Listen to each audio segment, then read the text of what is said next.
Good morning friends. সকালবেলা আমি পুজো দিতে চলে এসেছি। তো এখানে ঠাকুরকে চান করানো হয়ে গেছে। এবার আমি ঠাকুরকে ফুল দিয়ে সাজিয়ে নেব।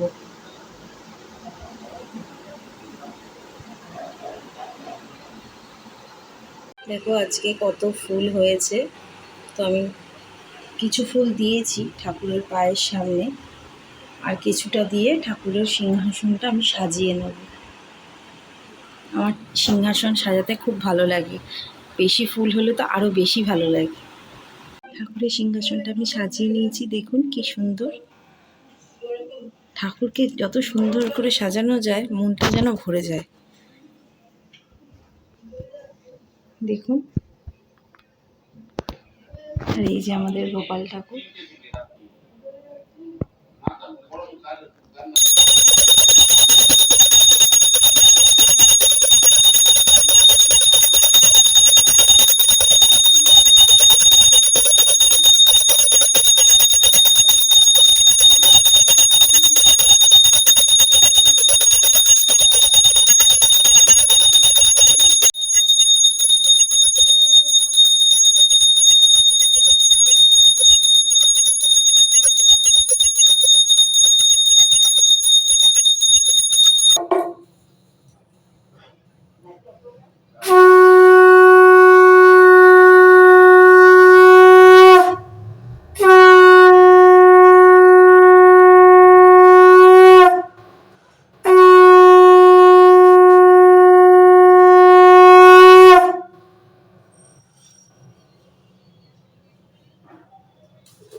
ফ্রেন্ডস, আজকে দুপুরে মেনুতে রয়েছে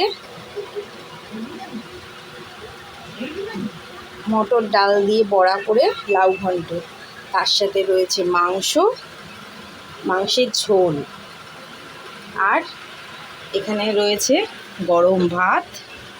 দেখো, আর করবো হচ্ছে চিংড়ি মাছের বড়া, যেটা তোমাদের দেখাবো, একদম কুচো চিংড়ির বড়া। তো চলো কিভাবে করি দেখা যাক। চলো, চিংড়ি মাছের বড়ার জন্য আমি নিয়েছি কুচো চিংড়ি। দেখো, একদম ছোট ছোট চিংড়ি মাছ। আর এখানে রয়েছে একটুখানি আদা রসুন বাটা।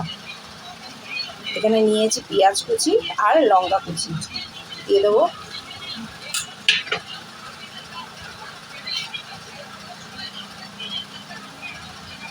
গরম গরম ভাত আর চিংড়ি মাছের বড়া, তাহলেই খাওয়া হয়ে যায়, আর কিছু দরকারই হয় না।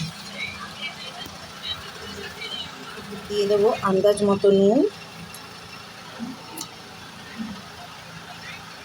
দিয়ে দেবো হলুদ,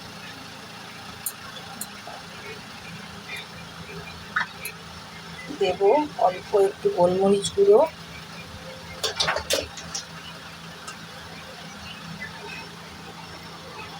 দেবো অল্প একটু পোস্ত, দেবো অল্প একটু কাশ্মীরি লঙ্কার গুঁড়ো,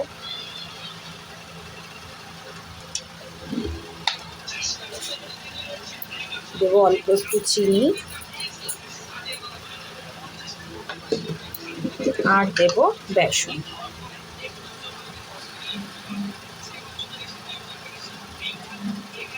দিয়ে ভালো করে মেখে নেব। তো চলো মেখে নিই ভালো করে। একটু ধনেপাতা দিলে ভালো হতো, কিন্তু ধনেপাতা শেষ হয়ে গেছে, বাজার থেকে আনা হয়নি, তাই ধনেপাতা দেওয়া হলো না। আপনারা চাইলে একটু ধনেপাতাও দিতে পারেন। দিয়ে ভালো করে মেখে নেব।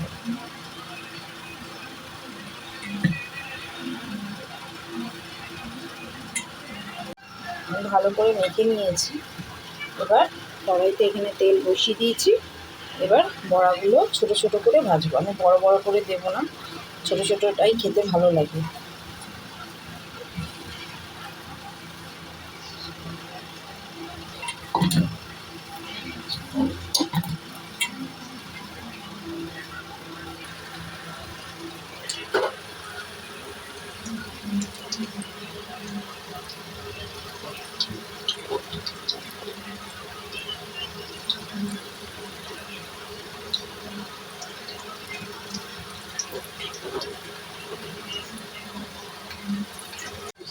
একটা পিঠ হয়ে গেছে, আরেকটা দিক ঘুরিয়ে দেবো।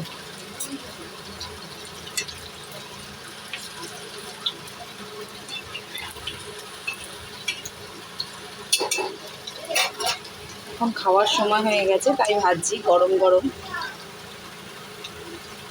এইসব পরাঠাটা গরম গরমই ভালো লাগে, ঠান্ডা হলে ভালো লাগে না। দেখুন বড়াগুলো কত সুন্দর হয়েছে, একদম ক্রিস্পি হয়েছে। গরম ভাত দিয়ে আর বড়া দিয়ে শুধুই খাওয়া হয়ে যাবে। আপনারা এইভাবে বানিয়ে খাবেন, আমাকে কমেন্টে অবশ্যই জানাবেন, আর চ্যানেলটাকে অবশ্যই সাবস্ক্রাইব করবেন। টাটা।